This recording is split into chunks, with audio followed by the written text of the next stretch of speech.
Hello and welcome back to the Ideal Home Show YouTube channel. I'm Louise Gookey and today we are joined by a very familiar face here at the Ideal Home Show, the brilliant Wayne Perry, aka the TV Carpenter. He's an all-round DIY pro, and if you've ever been to the shows, you will have seen his tips live on stage. So I'm really excited to have you here with us, Wayne. How are you? I'm really good, Louise. Thank you. Thank you.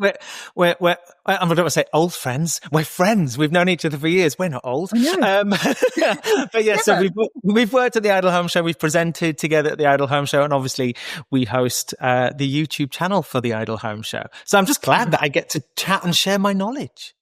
I know. I can't wait to hear your tips because what you do, I need all the advice on in the world. So thank you in advance for this. And today we are actually going to be looking at how to break through the nerves and how we can actually get involved with DIY, even if we've never done it before. So Going back to basics, could you just go through, who you are, what you do and all that? Who I am, what I do. So as you said, I'm Wayne Perry, the TV Carpenter, and I make a living from empowering people to pick up the tools and have a go at fixing things in their house. From generationally, people have stopped doing it. They're scared. All the TV shows used to be about DIY disasters and things that could go wrong. And I saw this gap where people wanted to learn, didn't know where to go, were a bit nervous about it. And then I started to work in the world of TV, and I had this fresh approach where every time I was on TV, they would go, well, what's the worst, the questions you get, what's the disaster? What's the worst thing? And I was like, I'm not talking about it because the chances of anyone really hurting themselves doing DIY is really minimal. Your house is actually, there's also safety mechanisms, which actually we'll talk about today within your house to stop you from being hurt. So I approached this new approach to it of empowering people, giving people the confidence to learn these skills. And it's kind of taken off. So now I'm the DIY presenter and an expert on a show called BBC Morning Live. And I work on Alan Titchmarsh, Love Your Weekend as a DIY expert. And I've got a weekly column in the Sunday Times teaching people DIY. So I think that fresh approach has really, got behind it and really enjoyed the approach that I come to teaching DIY. Let's kick off then with talking about the nerves. I know you've briefly touched on it there. Maybe it was to do with the TV shows when we were growing up, seeing all these disasters. But is there anything else that you think can really add to the nervousness that we have when it comes to DIY in the home? Nerves kicking, I think the whole teaching of DIY spans from, we learn from, my parents. My dad's a builder. So I've always been around somebody who's done it, to be fair. It wasn't the career that I had originally, but I followed him and I kind of thought everyone could do it when you see your dad doing it. But then over, 20, 30 years ago, it became fashionable just to pay somebody else to do it, get somebody else involved to do it. You don't have to do it yourself. So there's a whole generation, there's this huge chunk of people who haven't got a clue. They're not teaching their kids. They're not teaching the next generation coming through how to change a plug, how to basic things. And because of that, there's the whole fear there. And I think once you dispel the fear, you then realize, like I said earlier, you're not going to hurt yourself. There's lots of things that can protect you. That's one of the main reasons. And I think the reason why our talks at the Idle Home Show, and you've been on stage with me, and you see people and I give them a drill and all of a sudden they're scared to even hold it. And by the end, they don't want to give me the drill back because they're like, oh my God, I can fix all these things in my house. So I think once you prove to them how easy it is, and also that sense of gratification that you get, it's like cooking. It's like, learning how to bake bread, anything that you achieve something, then the more that gets that nice feeling inside, the more you do. And you start small, you don't make a souffle straight away. You boil an egg, and you work your way up to these things if you're using cooking as an analogy. So I think that's what it is. I think it's just, there's been so many stumbling blocks along the way that stop people from really having a go. How important are those tools? And is there sort of a basic toolkit that everyone should own? Yeah, definitely. And I think any tool is better than no tools at all. Even if it's the ones out of a cracker that you put in that top drawer that you kind of go, it's my drawer of doom. Just start getting some tools. Get yourself some basic kit. You're always going to need a screwdriver. You're always going to need a hammer. You're always going to need a saw potentially, a small saw. But these are all little things where it doesn't need to cost you a fortune. Things like a screwdriver, you can get a multi-screwdriver which has all the little bits inside, so it has all the little attachments that will mean you've got all the different things, all the different attachments for all the different times you need it. But just knowing you've got a basic toolkit means that when a job comes up or something that you think needs fixing or needs fixing, means you can have a go rather than going, well, I don't have the tools, I can't even attempt it. Even any of those little flat pack pieces of furniture or screws that come loose, having a toolkit, having a designated place for it, just having a simple box or a simple bag in your garage or underneath the stairs where when you go there, you're going to get everything you need. Because, I think like a screwdriver and a hammer, we can understand and we go, oh, well, actually, what's the worst that's going to happen? A power tool, however, that really can fill you with fear because you go, oh, my goodness, I could put a hole in the wall. So is there a great sort of starter power tool that's easy to learn and easy to use? Yes. I love this question because, again, you're like a drill. You just said a drill, for example, you could put a hole in a wall. Well, I wanted to put a hole in the wall. That's the whole point. Yeah. No, but what I'm saying is that, I love it. We've known each other for years. So I love the fact that I can rib you about this. But it's that thing of going, a power tool like a drill is probably the safest of power tools you could ever get. What is the worst can happen? There isn't really. You can't cut yourself with a power tool. It depends how you use it. So, for example, if you get yourself a drill, and we do the talk on stage where we get people up and get them to hold it, the drill that you need to get yourself is a combination drill. And a reason why it's called a combination drill is it's got a combination of functions in it. And these, you can get them for 50, 60 quid starting at, so when you open up the catalogue, there's loads in there. It can be a bit overwhelming. Look for combinations drill. And what it has a little collar on the neck of it, which does a combination of functions by turning this collar. So the first part on the collar is a screw. So it's got a picture of a screw on it. So it means you can use it as an electric screwdriver. So you're putting up your flat pack furniture, right? Then the next, it has a picture of a drill bit in it. So a bit that makes like a hole, what we were saying earlier on. Now that means it can drill a hole. So if you're drilling into a piece of wood or you're drilling a hole into your wall, it can drill a hole. A hole. And the final bit that makes it the most amazing piece of kit is got a hammer on it. And it's got a thing called a hammer function. And it doesn't literally hammer, but what it does, it rotates and punches hammers forward. So if you've got some solid brick, so you're putting a curtain track up, it's got a little bit more power. So as it rotates, it punches through the brick. Now that sounds really brutal, but it's just a piece of kit that allows you to put a hole into something solid. And like I say, once you get one of these, a combination drill, it opens up the world to being able to do all of those DIY jobs in your house. And it means that then you've got that piece of kit. And the more you use it, like we've had people on stage at the Idle Home Show where I'll show them how to use a drill, just screwing in some screws into some wood. And to start with, they're scared, but I talk it through 2 or 3 different techniques of how to use it. And like I say, they never want to give it back. They're like, this is easier than I thought. So get yourself a combination drill, even if you're using it just to put flat pack furniture together. And let's talk about some things that we practically can do at home that we don't need to get other people in for, beyond just putting in some screws. What would you recommend?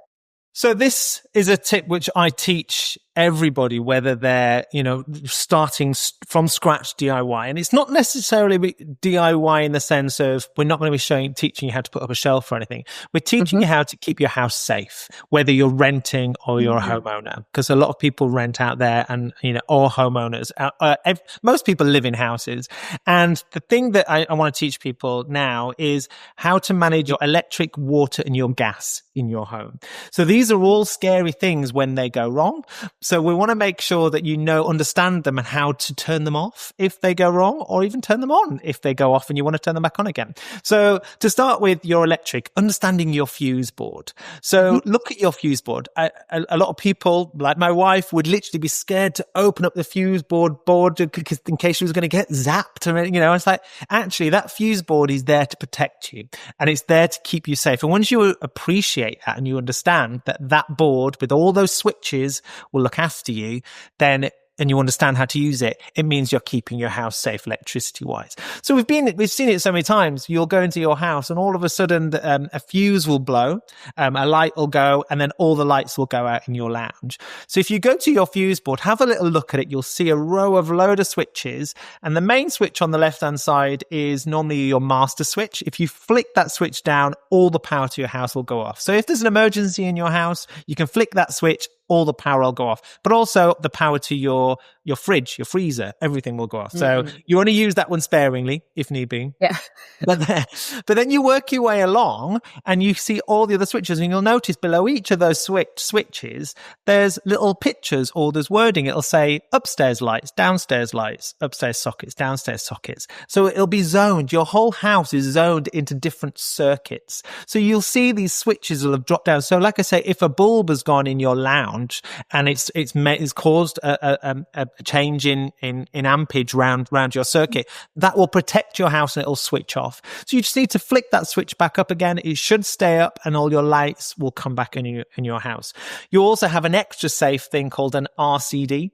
It sounds really complicated, but an RCD is just super, super sensitive. So if you've got a puppy, we've got dogs. If our dogs suddenly go and chew through a lamp cord, as soon as it detects the chewing on that piece of cord, as soon as it detects there's a slight current detection different, it will instantly, in a nanosecond, turn off power to that lamp. So your dog is now protected from being frazzled. And this is why I say when you're using a drill, most people are scared of using a drill because they're scared to drill it into a wall and they go, I'm going to hit electrics. Once you understand that if you were by accident to hit an electric, before you even felt it in the drill, that RCD would kick in and would turn off the power to that area. Wow. Okay. Yeah, I'm going to go and check out my fuse board. I do know where it is, so that's always a good thing, right? But that's going to be the start for the next part. So we talked electric. We're going to talk about gas and water. So I'll link these two together because they're very similar. So knowing where they are is just the most amazing thing. So that's the bit. If you've got a flood in your house or you smell gas, you want to be able to turn them off. So normally they're under the stairs or they're near the entrance hall, or they tend to be in a place where your fuse, water and electrics tend to be hubbed together. Wherever your meters are, if you've got a gas meter or a water meter or electric meter, they all tend to be at the same place. So let's look at water just quickly. Water, know where your stopcock is. So know that you've got a main stopcock that comes into your house. You can turn that tap off and it'll stop water coming into your house. So if you've got a flood or in the winter there's something that's cracked a pipe and there's water gushing everywhere, you need to be able to turn off that stopcock. So locate that stopcock, and it's worth finding it and just adjusting it every now and then. Sometimes I did it in my old flat. We had really bad water pressure near our shower. We're in our shower. I went and found the stopcock and it wasn't fully open. I adjusted it and all of a sudden all this amazing water came through. So I was like, hey, I can have a decent shower. So you've got stopcocks in your house, but also you've got ones outside your house as well. So outside your front door, you'll have an external stopcock. So if all else fails and you can't turn water off, go to your external stopcock and turn that by hand and it'll stop water coming to your house. Bear in mind, if you're a flat, be careful. You want to make sure that you're not turning off water to anybody else. But knowing where that stopcock is really important. And finally, gas, same thing again. Where your gas meter is, there will be a valve, a stopcock valve for your gas. In DIY, you can't do anything to do with gas. You need to get a gas professional. But what you can do and what you can know is how to turn it off. So if you smell gas in your house, find the stopcock, turn it off. There'll be a number on your meter, or your gas meter, which is an emergency number and it's free to call out. Doesn't cost you anything. It's the gas board's responsibility to come and fix it for you. If you smell gas, ring them and say, I've got gas. They will come out and they will come and seal it and make sure it's fixed for you. Don't go switching on any lights if you smell gas, because a spark from a switch could ignite gas. Just a little top tip if you're looking underneath your stairs. So make sure you don't do that. But also open up some windows, get airflow going through. What would be sort of the biggest money saver out of these tips? So knowing how to do one of them, which one would save you the most? The water one. It happened last year. There was an elderly neighbor over the road from me. She came knocking on the door, rang, and the toilet, water inlet into her toilet had come off. And literally there was water spewing everywhere. And bless her, she was, she's in her late 70s. She was panicked. I literally got a flathead screwdriver, found the valve that fed the flush part of the toilet, and turned this little screw. Literally, it was that way, and I did that way, which stopped the water going to the toilet. And water was pounding everywhere. It literally stopped it within that. Can you imagine if I'd waited for a plumber to come out, or it happened in the middle of the night? So you're waiting for like at least an hour for a plumber to come out, or emergency plumber. You're paying top notch because it's an emergency. And all it was a matter of doing that. It saved and stopped the money. So I think stopped the house being damaged, and all the damage that could have caused. It was literally 20 minutes and we were wading in water. But actually, if it had been left an hour, the damage to your floors, to everything, if you're in a flat, the flat's below, all of those things. So just understanding that you can turn these things off. So even if you don't do anything now, like we say, you're going to go look at your fuse board, go find your stopcocks for your gas and your electric, and it could save you so much money in the future. Wow. And we all need you as a neighbour as well. So we need to find out where you live and come and move in next door when the house is gone. Amazing. Wayne, just before we finish, where do we find you? Keep up to date with everything you're up to. Yeah, come and find me. My website is thetvcarpenter.com, and on there it has links to my Facebook channels and Instagram and all of that. And I've got Facebooks for DIY doers, which is generally helping anyone attempt DIY. If you've got any questions, you can go on there. There was somebody literally recently was in Wix wanting to know which sandpaper to use for some sanding, and they went on the Facebook group and got an answer, not just from me, but from the 4,000 people that are on the group as well. Wow. So it's a good one and also check out the Sunday Times. Have a little read of my column. See what you think. Yeah. Brilliant. Wayne, well, I know this will not be our one and only interview here on the Ideal Home Show YouTube channel, so do keep an eye out for more of Wayne's interviews. But for now, thank you for joining us. Thank you for watching. Don't forget to like, subscribe, and if you've got any sort of other tips that you've used that have saved you money or helped build that confidence with DIY, put it down in the comments. But Wayne, thank you again. We will catch up with you very soon. And do make sure you stick around and check out the other interviews from our experts here at the Ideal Home Show YouTube channel. Thank you.